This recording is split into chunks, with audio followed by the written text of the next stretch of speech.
Blog ভ্যানিটিতে সবাইকে welcome. আমরা এখন ছাদে চলে এসেছি। এর নামেই বসন্তকাল। বসন্তকালের কোনো ফিচার্স নেই, প্রচন্ড গরম, মানে মনে হচ্ছে না আর 2-3 দিন পর থেকে এসি ফেসি এবার চালিয়ে দিতে হবে। উপরে এসছি কারণ ও একটা কাজ নিয়ে এসছে, একটা না বেসিক্যালি দুটো কাজ। তো কি কাজ? 3টে কাজ। আচ্ছা, 2খানা ডাস্টবিন ধুতে হবে, এটা হলো দুটো কাজ। আর হলো যে গাছগুলো আছে সেই গাছগুলো জল দেবে। তো টোটাল হচ্ছে 3টে কাজ। তো তোমরা দেখো কিভাবে করে সেটা।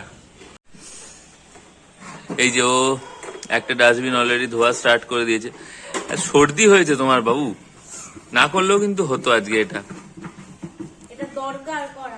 দরকার। আচ্ছা, এইটাই তো খুব একটা বেশি মানে শুকনো ময়লা পড়ে, এটা অত বেশি ইয়ে করতে হবে না, তাই না?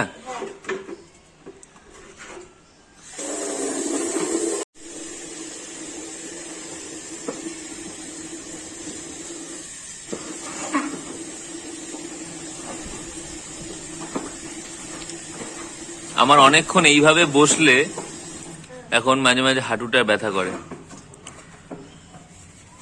শুধু ময়লা নিতে আসে আর কি, দেখি যে ডাস্টবিনের কি অবস্থা, তাদের ময়লার সাথে ডাস্টবিনটাও দিয়ে দেওয়া উচিত গাড়ি।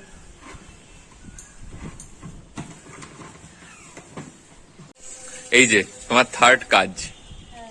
সেদিনই 2 দিন আগে ভিডিওতেও দেখালাম, ছেড়ে গেছিলাম 1 দিন আগে না 2 দিন আগে, আবার পাতা পড়বে। তো এখন মোটামুটি যতদিন অব্দি এই মানে এই সময় পুরো গাছটা ন্যাড়া হয়ে যাবে।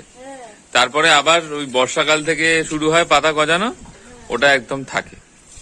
আগের বারও এরকম ছিল তো, প্রত্যেক সপ্তাহে 2 দিন করে ইয়ে করতে হতো। পাতাগুলোর রং কি সবুজ! এই যে এই নতুন যে পাতাগুলো গজিয়েছে, একটু গাছে জল দিচ্ছি, আবার ফুল হচ্ছে, দেখেছো?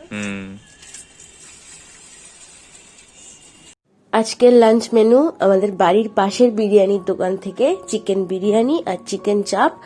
আমি আগেও বলেছি আমার প্রচন্ড সর্দি আজ থেকে, মানে এখন যে আমি ভিডিওটা এডিট করছি আমি সারাদিন গরম জল, উষ্ণ উষ্ণ গরম জল খাচ্ছি, প্রচন্ড গলা ব্যথা। তো এর জন্য আমি কিছু রান্নাও করতে পারিনি, সেরকম ঘরের কাজও করতে পারিনি, বাইরে থেকে আনা হয়েছিল সেটাই খেলাম। কিন্তু রাত্রে রান্না করতেই হবে, আর সেটা তোমরা এই ব্লগে দেখতে পারবে। আজকে দারুণ একটা রেসিপি শেয়ার করব। হ্যালো এভরিওয়ান, অনেকক্ষণ পরে তোমাদের সাথে সামনাসামনি আবার কথা হচ্ছে। গতকালের ব্লগেও সন্ধ্যে থেকে তোমরা আর দেখোনি আমাকে ব্লগে। তো এখন আমি অনেকটা ভালো আছি আগের থেকে।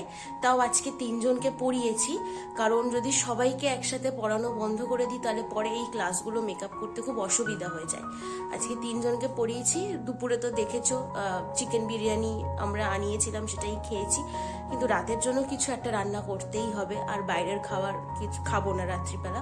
তো দেখি এখন কিছু একটা রান্না করব। এখন থেকে ব্লগটা আমি কন্টিনিউ করছি, তোমরা ভিডিওটা দেখতে থাকো। ফার্স্টে চালটা ধুয়ে নেব এখানে।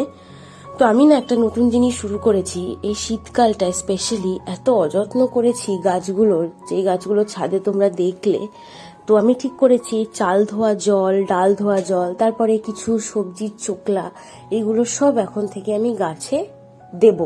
তার জন্য আমি 2টো এরকম ছোট ছোট যে প্লাস্টিকের গামলা হয়, এই গামলাগুলোয় চাল ধোয়া জল আমি স্টোর করে রেখেছি। আর আরো ভালো হয় যদি 1 দিন পর বা 2 দিন পর এই চাল ধোয়া জল বা ডাল ধোয়া জল বা চা পাতা থেকে গেলে সেখানে যদি একটু জল দিয়ে রাখো, সেই জল 1 দিন 2 দিন পর যদি একটু গাছে মাটিতে দাও, তাহলে সেটা নাকি আরো বেশি ভালো।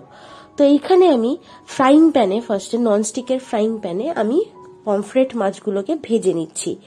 আমি খুবই এগুলো সবসময় ননস্টিকেই ভাজি, যেমন ট্যাংরা মাছ, পার্শে, পাবদা, পমফ্রেট, এগুলো সবসময় ননস্টিকে ভাজি। কারণ আমার যতই অনেক সময় দেখেছি তেল খুব গরম করেছি, কড়াই খুব গরম করেছি, কিন্তু কোনো না কোনোভাবে সেই লেগেই গেছে।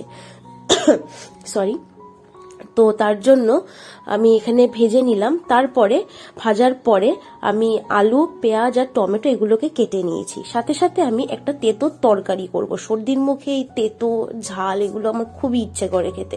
তো এখানে আমি অল্প কটা উচ্ছে কেটে নিচ্ছি, একটু বড় বড় করে বেগুন, হাফ আলু। এই হাফ আলুটা আমার মনে হলো যে মাছের ঝোলে একটু বেশি হয়ে যেত, তাই হাফ আলুটা এখানে দিয়ে দিলাম। আর অল্প একটু কুমড়ো দিয়েছি, পাকা কুমড়ো ছিল আমার কাছে। তো এইখানে একটা যেই কড়াইতে ঢাকা দেখছো সেখানে তেঁতোর তরকারিটা হচ্ছে। সর্ষের তেলের মধ্যে কালো জিরে, শুকনো লঙ্কা ফোড়ন দিয়ে সব একবারে দিয়ে শুরু থেকেই একদম ঢেকে রেখেছি। আর এখন আমি পমফ্রেট মাছটা রান্না করব। সেইখানে আমি দিয়েছি সর্ষের তেলের মধ্যে কালো জিরে, শুকনো লঙ্কা এবং গোটা গরম মশলা, সেইগুলো আমি দিয়ে দিয়েছি। তারপরে যেই সবজিগুলো পমফ্রেট মাছের জন্য কেটে রেখেছিলাম কুচি কুচি করে, ঝিরিঝিরি করে পেঁয়াজ, টমেটো এবং আলু, সেইগুলো আমি এখানে দিয়ে একটু আঁচটা বাড়িয়ে নুন, হলুদ, লঙ্কার গুঁড়ো, ঝাল লঙ্কার গুঁড়োও দেবে, কাশ্মীরি লঙ্কার গুঁড়োও দেবে, অল্প একটু গোলমরিচ, গরম মশলা, জিরে গুঁড়ো, ধনে গুঁড়ো সবকিছু দিয়ে এখানে ভালো করে আঁচটা বাড়িয়ে একটু নাড়াচাড়া করে নেবে। এবং তোমরা চাইলে তোমাদের ঘরে যদি রেডিমেড পেস্ট না থাকে আদা রসুনে, তোমরা ইজিলি ঘরে বেটে দিতে পারো, কিন্তু তখন আমার আর শরীরটা ভালো লাগছিল না আদা ছুলে রসুন ছাড়িয়ে আমি আবার পেস্ট করব, সেটা আমার ইচ্ছে করছিল না। এভারেস্টের আদা রসুন পেস্টটা খুবই খুবই ভালো, তো আমি এখানে এভারেস্টের আদা রসুন পেস্টটা দিয়ে নিচ্ছি। আর হ্যাঁ, আমি অল্প কটাই ধরো 6টা-7টা মতন কড়াইশুঁটি দিয়েছি। এটা কমপ্লিটলি অপশনাল, তোমরা দিতেও পারো নাও দিতে পারো। আর এই যে তেঁতোর তরকারিটা, সেটা না একদম শুরু থেকেই ঢেকে রাখবে। শুরু থেকে ঢেকে দিলে কি হবে, সব একদম নরম হয়ে যাবে। তাহলে যখন খুন্তি দিয়ে নাড়াচাড়া করবে, একটু চেপে চেপে মেখে মেখে নাড়াচাড়া করবে, তাহলে না এটা একটা মানে কাদা কাদা মন্ড মতন তরকারি তৈরি হবে, ভাজা ভাজা তৈরি হবে না। আর আমি সেটাই করতে চেয়েছিলাম, এরকম একটা এরকম একটা কাদা কাদা মন্ড মতন করতে চেয়েছিলাম, সেটাই হয়েছে। তো আমি এখানে ঝোলটাই কিন্তু গরম জল ব্যবহার করেছি, কোনো ঝোলে ঠান্ডা জল ব্যবহার করা যাবে না। ইলেকট্রিক কেটলিতে জল গরম করে আমি একে একে মাছগুলো এখানে দিয়ে দেব, দিয়ে মোটামুটি 2 মিনিট মতন হাই ফ্লেমে আমি ফুটিয়েছি। নুন টুন চেক করে নিয়েছি। নামানোর সময় অল্প একটু গোলমরিচ, অল্প একটু গরম মশলা এবং ধনেপাতা। ধনেপাতাটা আমি দিতে চাইনি, কারণ লাস্ট কিছুদিন প্রত্যেকটা খাবারই আমি ধনেপাতা দিয়েছি, কিন্তু আমাকে অভি বলল যে না, ধনেপাতাটা দাও, আমার তাহলে ভালোই লাগে এরকম ঝোলে, তাই আমি পরে ধনেপাতাটা কাঁচি দিয়ে কুচি কুচি করে কেটে দিয়েছি। এখানে তেঁতোর তরকারিটা হয়ে গেছে। তোমরা চাইলে আরো অনেক কিছুই দিতে পারো তেঁতোর তরকারিতে, চাইলে একটু বড়ি দিতে পারো, পেঁয়াজ দিতে পারো, কিন্তু আমি সেসব কিছু দিইনি। কিন্তু মাখা মাখা মন্ড যেরকম তরকারির মতন, সেইটা যদি করতে চাও তাহলে একদম শুরু থেকেই ঢেকে রাখবে, মানে পুরো রান্নাটাই ঢেকে ঢেকে একদম নরম করে হবে। তো সেই তরকারিটা হয়ে যাওয়ার পরে আমি ওই বার্নারেই ভাতটা বসিয়ে দিলাম। বেশ অনেকক্ষণই চালটা মানে জলে ভিজেছে, ভাত করতে সময় লাগবে না।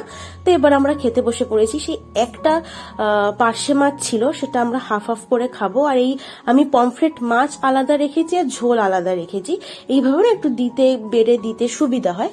আর এখানে আমি অভির জন্য মাছ বেড়ে রেখেছি, আর এই সেই তেঁতুর তরকারিটা। আমি মাছটা অভি ওই দুটো রুটি দিয়ে খাবে, রুটি ওর প্রত্যেক দিন রাতে লাগেই। তো চলো এই ভিডিওটা এখানেই এন্ড করছি, তোমাদের সবার সাথে দেখা হবে নেক্সট ব্লগে।